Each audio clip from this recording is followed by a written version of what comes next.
you ever noticed the palatable way that the UK media present the broad trajectory, right, that Britain is on? So consider like the last 3 or 4 decades, right?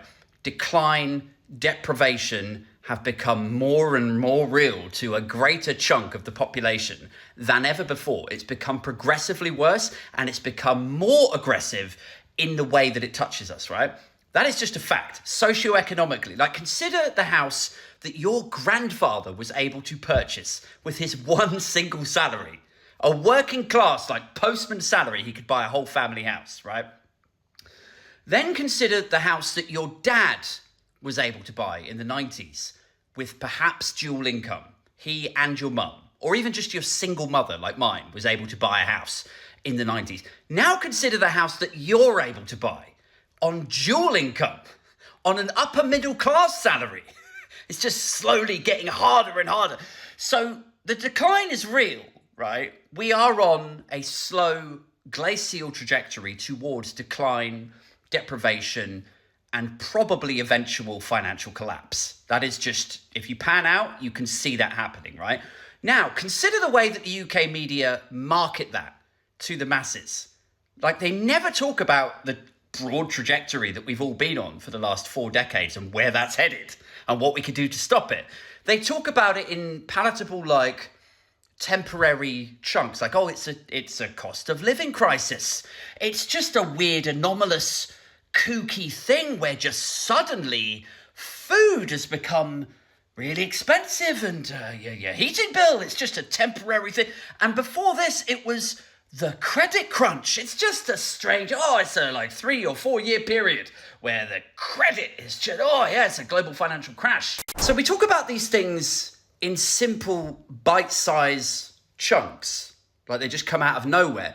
We very, very rarely pan out and look at the very troubling trajectory that these little pinch points inform. Now, I suppose house prices are the most common symptom of all of this, right? That people actually notice. And a lot of people go, well, you should just build more houses then. But here's the problem, right? You go to the bank, you say, I need some capital to finance this project. And the bank, through market intel and your business plan, will go, well, we know it's going to cost this much now to source the fossil fuels that you're reliant on to complete this project. You know, the raw materials every year, they go up in price through climate change and fossil fuel scarcity. We know it's going to cost that much now. So sorry, but we're going to need to hike our interest rates. Does that sound familiar at all? You know, so just the general cost of building, maintaining, existing at something resembling the status quo just becomes more and more expensive. And so that's why you start to see the maintenance kind of dip, because it's becoming like out of reach costly for companies, corporations, but more importantly, governments and public services to continue to maintain. This is why there's not enough houses being built. This is why there's not enough money to replace the concrete in the school. This is why they can't get the NHS waiting lists down. This is why every single successive government's like, we've got to do something about the national debt. And then they go on to borrow more and more money until it surpasses the amount that we make in GDP.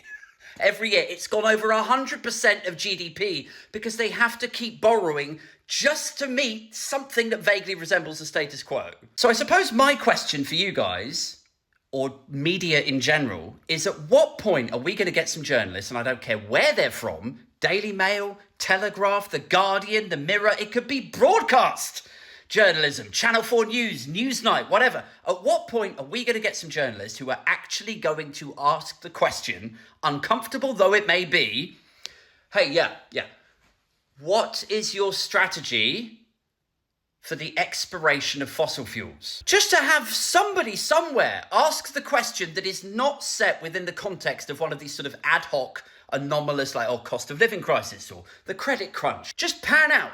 What is your strategy? Like, do you have anything to say about the gradual decline of living standards and socioeconomics over the last 40 years in the UK? Have you got anything to say about that? Like, if I take the last 40 years of British people's salaries and their spending power and how they live and what they can afford with that money, if I take that as the context, where do you think I'm seeing the UK ending up in the next 40 years? Any idea?